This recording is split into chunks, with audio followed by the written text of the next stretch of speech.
Hello, I'm John from the Haunt Informer, And I'm Glenn from Fall Ritual. and this is episode 31 of Fall Informer. And today we have a special guest, May from Bloodshed Farms. Hello, welcome. Yes. How are you doing today? I'm doing just fine. Thanks for having me, guys. Yes, Of thank you. course. Thanks for joining us. Yes. And it's episode 31, everybody. Nice and spooky. I'm very privileged to have that honor. All right, start out, Glenn. All right. So, what got you into haunts and haunted attractions, and what got you into them? It was kind of an accident. My dad was working in Mount Holly, and he heard that the local the haunted prison, was looking for volunteers, and he's like, "Hey, I think this is something you might be interested in."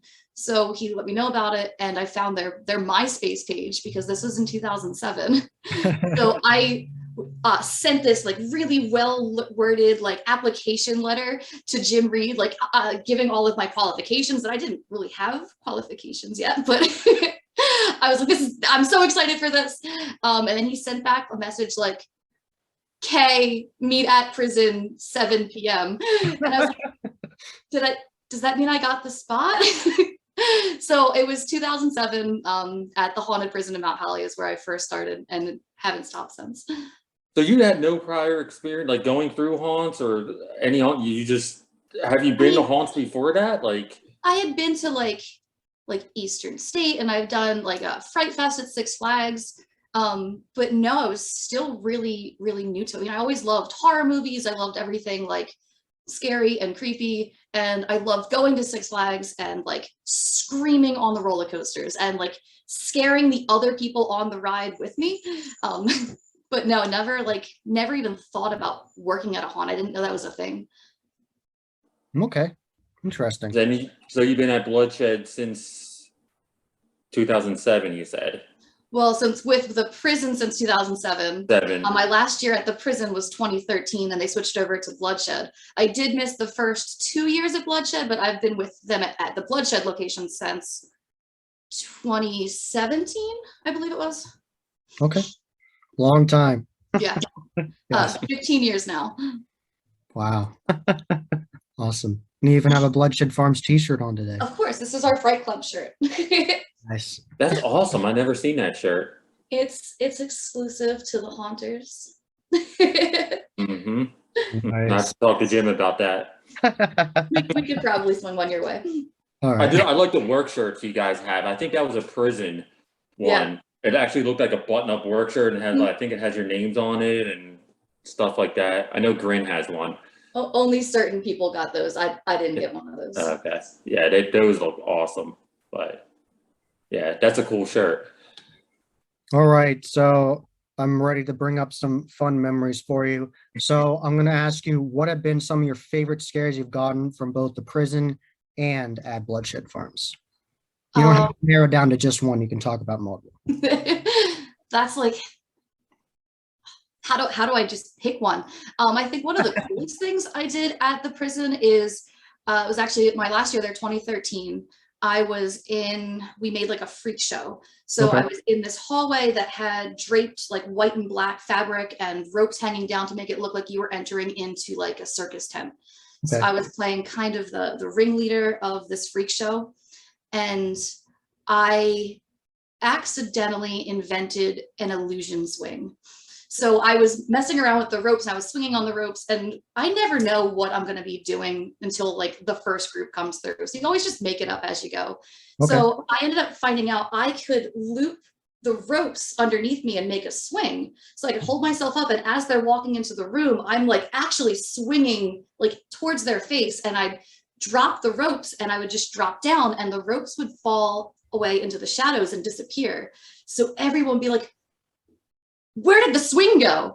And I remember our manager, Clark, he was watching it on the video one night, and he actually ran into the room too. He's like, how did you do that? Where did it go? And I was like, it's right here. And I showed him. And I think some of the best haunt moments are the ones you don't really plan for, and the kinds of ones you fall into it messing around with all the props that you have to play with. Wonderful. So that was fun because guests didn't expect that.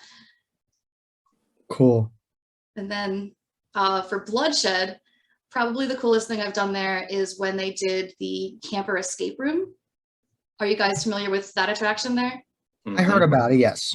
So it ran for the 2016 season, and it was in a mobile camper, so we could take it to different events as well. So we actually brought it to like the a tattoo convention and Bizarre AC.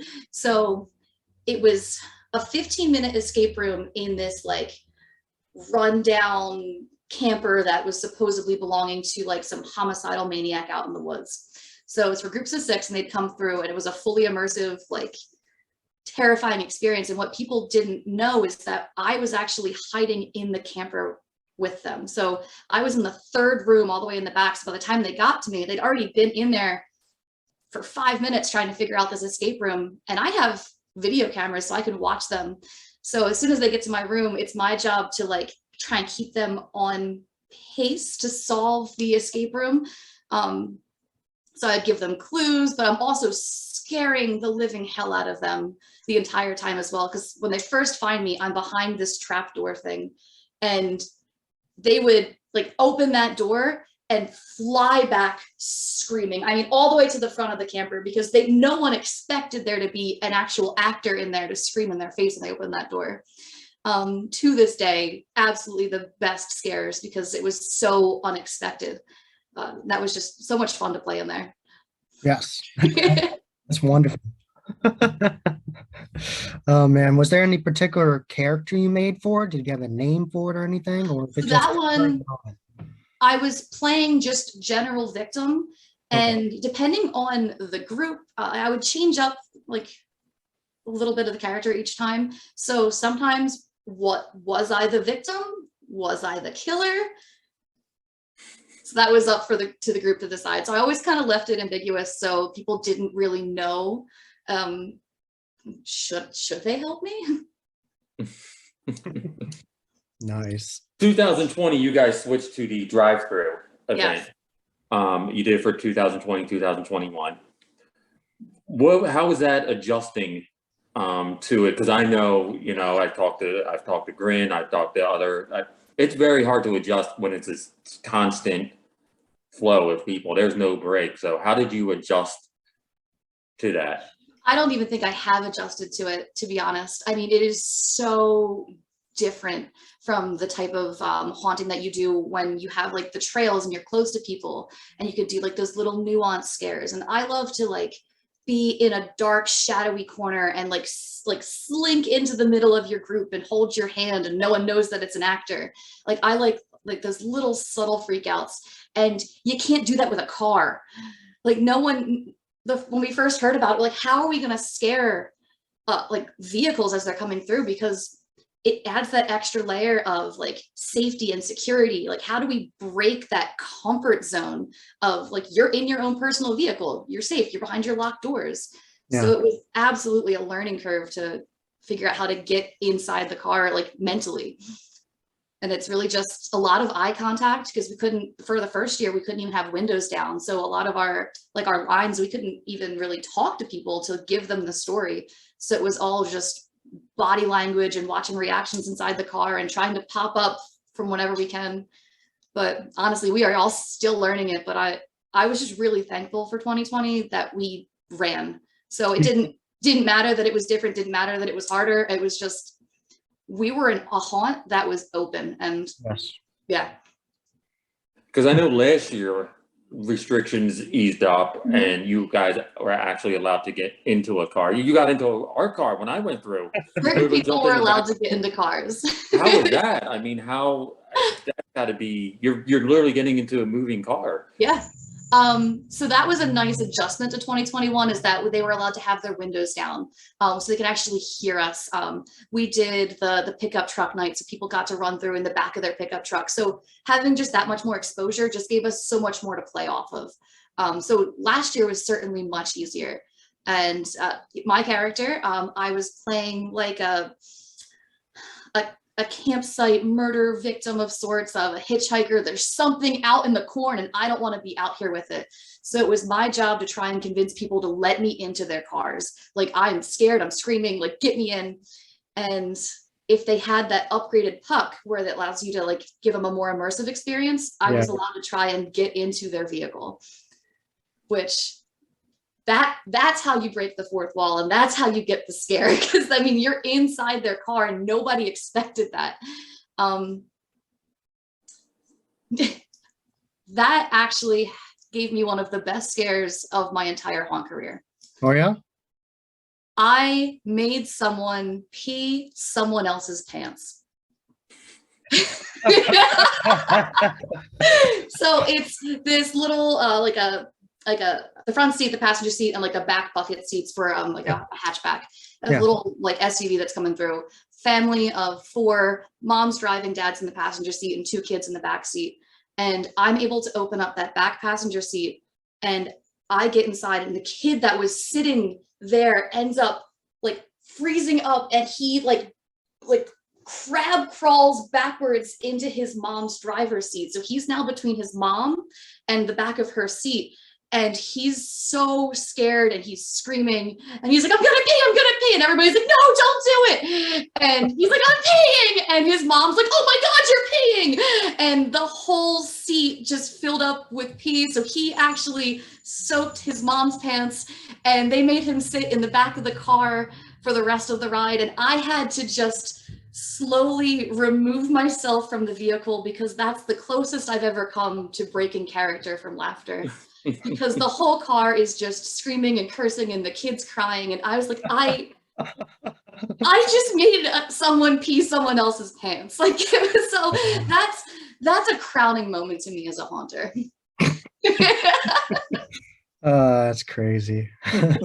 So I just got out of the car, and I just went into the cornfield, and I just laid down, and I just laughed hysterically until the next car came through, because I just so that's that car's done. They got their scare. I'll take a second for the next one now. All right. Now, I saw that years ago you actually were working with the Hell's Gate Asylum there, and that you had a character. And the picture we actually have on the thumbnail is you being creepy in front of the asylum facade.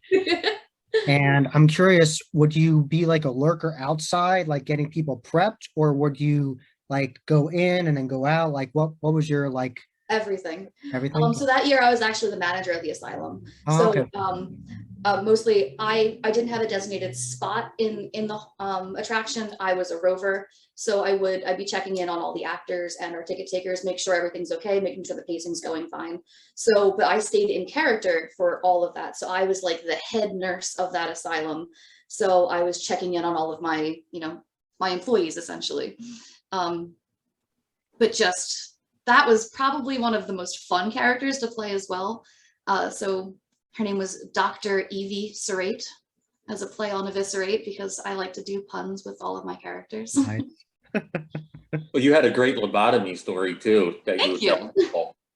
And you were just going to this whole spiel about like, this lobotomy you don't get people. So I actually did memorize the actual process for transorbital lobotomies. And one night I just grabbed a rusty old screwdriver from our maintenance shed, and I used that as my lobotomizing ice pick.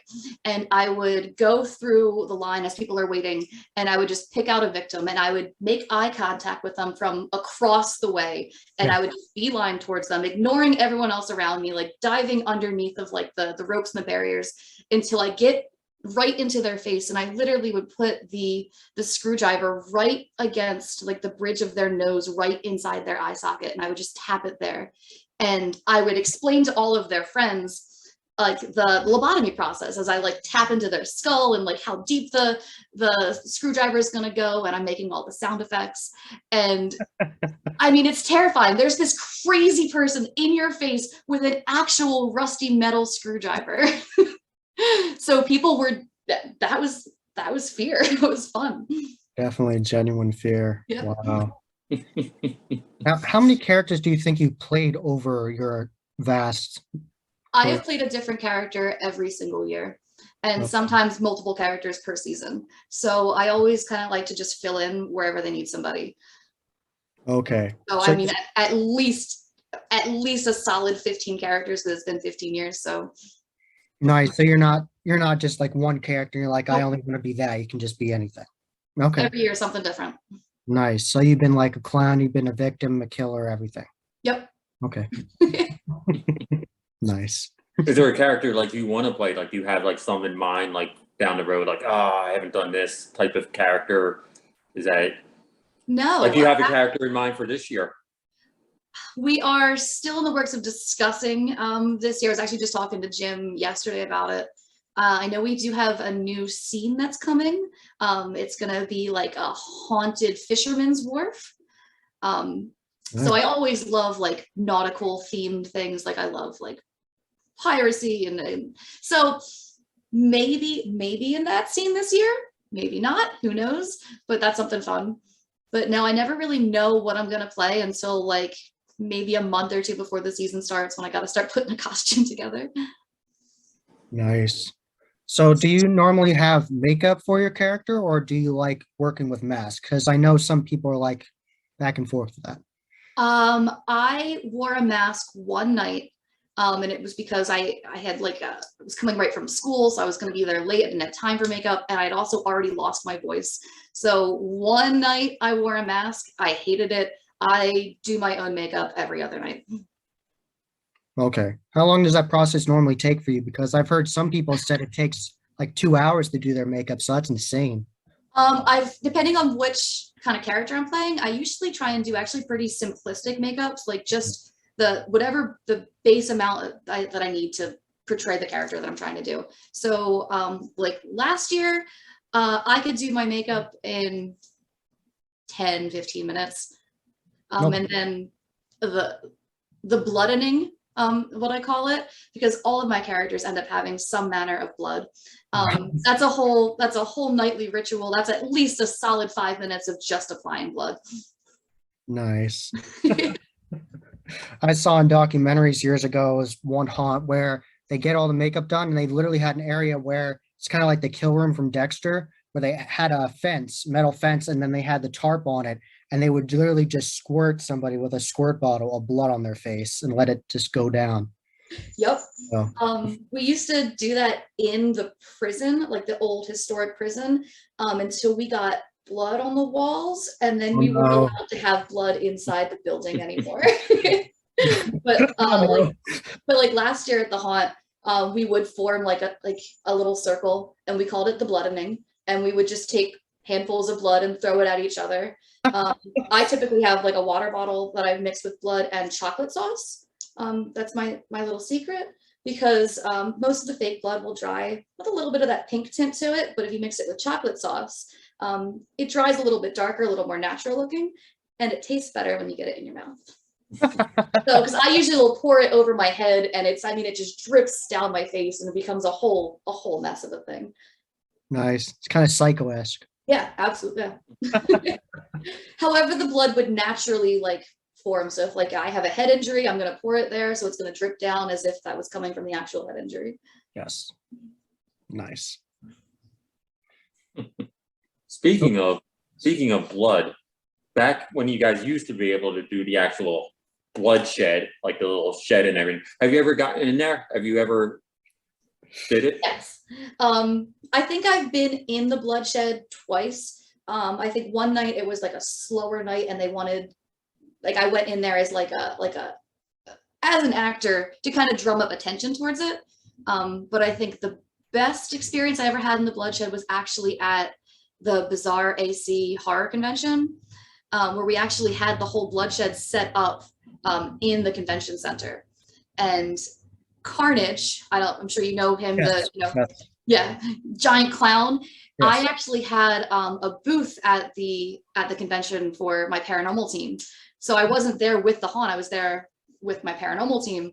Carnage came up to the table, picked me up, threw me over his shoulder, dragged me across the convention hall, kicking and screaming, and then threw me inside of the bloodshed. So now it's gathered a crowd because like I'm screaming. So then he threw me in there, and I got to like drum up the whole experience. And I think what's more fun than being in the bloodshed is for all the people outside of it that can't see what's going on, they just hear the screams. And then for the people that are in your group that get to watch the video outside, because it's all like live streamed, I think they have more fun watching their friends get tortured than the actual person inside the experience. Oh man. Cause Yeah, I'm sure it's a lot more fun watching it than actually being in Oh it. yeah, You know, it's not safer fun that being in way. It's not happening to you. right. But no, when I was in it and when my girlfriend was watching it, her reaction was causing so much, like people in line for the trail were like, what are you watching here? You're like, what is this? What's going on? You know, because Yeah. it's a man, it's something. Because you see it, like especially we had it at Bloodshed just across the midway, and you get like that low-lying fog, and it's very like dimly lit over in that one side it was in. So it was just like this eerie red light over there. Like, what is that? So like, yeah, no one really knew what to expect until they did it. So Well, the actress, whoever's walking out in front of it too, was awesome. she never breaks No. character ever. I have never seen it happen. I've known her since the prison. And she has this amazing ability to do this dead-eyed stare, and she's got this whole body limpness that Limping, just go walking back and forth, Oh. just limping, staring at you, limping, won't say anything, because Nope. like, you know, you try and talk to her inside and she's strapping you in. She will not break anything, you know. Like I was trying to joke with her and she was just like, nothing. I was wow. like, wow. Yeah, she's fantastic. She's prison OG. Nice. Now, unfortunately, I've never been to Bloodshed Farms. I heard a lot of positive things from Glenn over the years. Back when he did like a 40-minute review, if I watched the whole thing, and I've heard lots of great things about it, and I'd love to see it this year to see what everybody has to offer. So we are doing the drive-through again this year. Okay. Tickets, I believe, are already on sale now. So if you want to grab them, should be bloodshedfarms.com. Okay. Okay.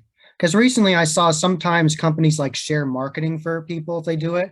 And I recently saw Rogues Hall Productions was like, look, we just did this new thing for Bloodshed. I said Drive-Thru on it. It's like, oh, okay, they're going to do the Drive-Thru again. Yeah. All right. It's so much of an undertaking to build it. We had to actually move. I say our build team, it's fantastic. I'll get in there like maybe once or twice during the summer to help build, but it's just I'm useless with power tools. So you don't want me building your haunt. I'll try and help. I'll do whatever I can. I'll pitch creative ideas, but with the actual building, it's just, I wish I was better at it. But they had to take down absolutely every structure that we had because the landlords changed like property lines or something. So everything got demolished. So all we have right now really still standing is our drive-through course. Okay. So you'd have to build everything brand new then if you did. So that means eventually we're going to have brand new attractions across the board, and it's going to be fantastic. But for at least this year, we're just going to really build up the drive-through one more time and give that our all. Will it ever become like, say like just make it into like a trail where people can walk, where you don't have to drive through it? I know they've been discussing so many different things about what they want to do. It's really, the township, I think, still is pretty strict with the COVID guidelines. So they're working with what they're given. But knowing our management team, they're always going to try and come up with the most creative option, the most unique option that no one else in the area is doing, and whatever they can do to give the best show to our guests. I know that's what their focus is. Nice. That's cool that you just alluded to like at least one new scene. Yeah. So I'm sure there's gonna be others. Yeah, I think there's some kind of like ritual summoning scene of some type. But I actually I'm already haven't on board been out for there that. yet. Yeah, that sounds interesting. Yeah. You are gonna just have to come through and see what we do. Yeah. Okay. I'm in. I know. I think it's funny. I see on social media posts, they say, hey, bloodshedders. They like have a name for everybody. Oh yeah. Everybody's got a cool name. So. Oh man. So I know that last year you got to do it again. You got to improve and everything. I'm curious, what do you think of the Christmas version of it? What do you think of the polar opposite of like the Christmas with horror? The Christmas version is so much fun because I mean, Okay. I love Halloween, which means like Christmas is just, it's fine, it's fun. But if I can incorporate like something scary and fun into like that joyful holiday season, it's fantastic. So yeah, we've done it what 3 years now or so, and it's just a blast. It doesn't even feel like work at all. It is just having a good time in the middle of December. One of the biggest things we face, even though we're acting in October, it's really hot and we're running around. So like it gets exhausting. At least in the winter time, it's a little cooler, so we can. Yeah. It's not as bad. It's a little more comfortable actually to act in. Okay. So what kind of characters do you play there? Is like, how did you do any like frostbitten characters or anything fun like that? I did the first year we did it. I did a clown. Okay. And I did try and incorporate like a instead of doing like the red nose, I tried to make my makeup look like it was like a frostbitten off nose. Okay. Okay. And then the second year we did it for the drive-through one year, and I Okay. did like a crazed elf of sorts, so like Santa's helper. Okay. Okay. Yep. Nice. What are your top 3 haunts that you would like to check out? Like just anywhere throughout the country, what are like your top 3? I have never been to Universal's Halloween Horror Nights, so that is like top of my bucket list. I need to get there eventually. Reapers is my absolute favorite haunt that I've ever been to. It's just like the quality of the stuff that they're putting in out there is amazing. Yes, definitely. And then one of my personal favorite haunt, I think, is Penhurst. Okay. For just the ambience. I love just the old historic asylum. I love that's an actual asylum. So you're not in like a set, you're in the actual presumably haunted building. So like if I could ever just act maybe one night at Penhurst, just a guest act, just jump in, that's kind of a goal for me too. I bet they would. They're nice people. I talked to some of the management at the Transworld Haunt Show this year, Jim, and he was very nice. So yeah, I love that. Like our haunt will host different actors every once in a while too, and it's just fun to just like swap stories and meet new people, and it's just a good time. I love the meme where it said, "Do actors laugh after you leave?" And it's like, yes, we do. We not only do we laugh, we run and find the closest other actor and we recount the entire story. Like you will not believe what just happened, what they just said. Like, and that's the best part. After every night, we actually have a bonfire Nice. at Bloodshed for all the actors, and sitting there, and everybody just gets a chance to tell their best stories for the night. And that's honestly, sometimes the bonfire is more fun than the haunt night. Oh, okay. All right. Because haunting is work. Yes. It is tiring, it is exhausting. You leave beaten, battered, bruised. Yes. I got run over twice last year. Jumping in and out of cars. Like I would put my foot down and the wheel would just run right over my ankle. Mm, Happens. man, crazy. It's like we've done a bunch of interviews now with different actors, and one actor, Stitch from Field of Scream, said, "Yeah, I wear a hockey mask like this custom mask I have. It's actually made by Eric Rudd, if you know who Eric Rudd is, and he's from like Kim's Crypt. He has his own company." And he said he wears it because people try to punch him. And he said one time he was punched and it didn't hurt as much because he had it on.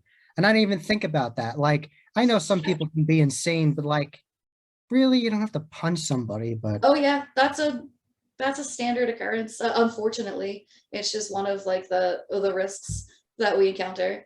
I've been beaten over the head by a little old lady's handbag. I mean, oh, repeatedly terrible. beaten. Oh, it's terrible. There was one year I was playing a butcher shop victim, so I was inside of like a meat fridge. Yeah. And I would swing the meat fridge door open, Yeah. and some guy grabbed it and started slamming it back on me, but my knees were like right over the edge, so he was just slamming it onto my kneecaps. Some guy at the asylum in our blackout room, like we were pinned against the wall at one point. Like it was, you just call security and you do what you can to keep an eye on them and escort them out until they get dragged off the premises. Yeah, talking about the Penhurst people, I talked to Jim from Penhurst to Transworld, and he said, I asked him, how do you deal with people like that? And he said they paid to be there and have a show. So we still put on a show for them, but then they radio everybody and Yeah. someone goes through from the staff beforehand and tells them like someone bad's coming, like Yep. be careful with them. Don't touch them because Penners touches you sometimes. Yeah, it's I mean, safety is number one, like actor safety, guest safety. So if there's an unruly guest that's coming through, the priority is to like let management know so that they can keep an eye on the situation, and they'll come over, and sometimes they pull them to the side, they discuss them, they give them a warning. Sometimes it really depends on the caliber of the infraction, but we don't mess around with safety, and that's like I'm glad that everybody has each other's backs there, which is really Yes. important. Definitely. Well, not to get into the whole like debate about it. I personally think it's kind of ridiculous, but what is your thoughts on like now hunts are starting to serve like alcohol and beer, and it's like there's like you see like these like wine and beer and stuff like this and breweries coming in now. It's like, well, isn't number one rule like no alcoholic beverages? Like, I mean, you're already in a tense situation. Yeah. You throw alcohol into the mix, and that's really gonna. Liquid So, what's your courage, thoughts on man. that? Like, It's liquid courage. Well, I mean, whether we're serving it or not, we're gonna get drunk guests. Like it doesn't matter. Yeah. We can have as many restrictions in place as possible, but we're gonna get those people. You can just smell it on them, and that's always gonna be there. So maybe serving it on premises gives them a safe consumption site. Maybe you can monitor like how much is being consumed, cut people off. I don't know. Maybe it'll help out with the amount of drunken fools that we get if you can maybe control it, but it's gonna be a problem regardless. Yeah. yeah, it's like now it's just these things that are happening with like, let's serve alcohol, but let's have axe throwing. It's like, yeah, this is really a great combination, Well, most axe throwing venues are all BYOB anyway. Like outside of the haunt, like that's true. I've been in an axe throwing league, so like Oh, nice. Yeah, just we'll bring mimosas sometimes. It was on a Sunday morning, so just drink mimosas and throw axes. That's totally safe. Oh man. But I've never seen any issues come from it. So All right. Yeah, I mean, hey, I mean, I guess as long as, like you said, as long as I guess you can monitor it better than as opposed to like, all right, we're just gonna Yeah. drink in the car and come drunk, as opposed to right, you can monitor it better, I I guess guess. you could give everybody like a wristband to say like 21 over or something, so then you like know. yeah, And just mark it, every time they get something. Yeah, I don't know, but it just seemed weird. It just seemed kind of like, because for as long as I've been going to haunts, it's like number one rule, no alcoholic beverages. Now it's all of a sudden like, let's just serve it to people now. Yeah, I mean, if that's what they want. I mean, we're there for the guests, and if that's what's gonna, bring people in and make them have a good time, whatever it is, like we're catering to an audience. Yes. Yes. All right. So are there any final thoughts you have, Glenn? Is there anything else you want to ask? No, I'm looking forward to this season at Bloodshed. I was always wondering if you guys were going to open up again fully or do the drive-through, but I'm excited to see what the drive-through has to offer this year. I'm excited to get back to it as well. Like I start counting down to haunt season on November 1st. So Awesome. No. And what do you guys do? Are you guys hiring, or are you guys always They, always looking for more people. So if you know anybody, send them our way. The Facebook page, I think, has all of the information, and the website has the application link as well. So Nice. never have enough bodies. So where can everybody reach you on social media if they want to? Do you have like a character account on Instagram? Do you have anything? No, I don't. I don't really have anything for my characters. I did once. So if you dig far enough, you'll probably find some like old teenage angsty stuff that probably shouldn't resurface. But no, it's just I'm just me online. That's all. So All right. no extra pages right at the moment. All right. So do you know all the Bloodshed, like the different platforms are on? Could you like promote that? Yeah. So Bloodshed's available on Facebook. We have the website, it's bloodshedfarms.com. It's located in Mansfield, right at the Columbus Farmers Market, right off of 206. Alrighty. Do you have any people you want to shout out, like your crew in particular? Definitely a shout out to our fire pit crew because they're one of the reasons that I absolutely keep coming back. Our management team, Jim, Clark, I mean, we wouldn't be doing what we are if they weren't, building this playground for us to play around on. Yes. So just immensely appreciated to everything that they do. And like every single other person that works there, like behind the scenes, that you would never even know the number of people that are really involved in this. That's like, and we all have full-time jobs. This is all just a hobby that people are trying to like, and sometimes it becomes your full-time job, just trying to make sure everything gets done. So the amount of work that goes into it is just truly appreciated, and it's amazing. Yes. And we truly appreciate all the work you put into it because it makes it a really fun experience for everybody. That's what we're here for. Thank you. So this has been episode 31 of Fall Informer. And I'm John from the Haunt Informer. I'm Glenn from Fall Ritual. And until I'm Meg from Bloodshed Farms. yes, she is. And until next time, happy hauntings.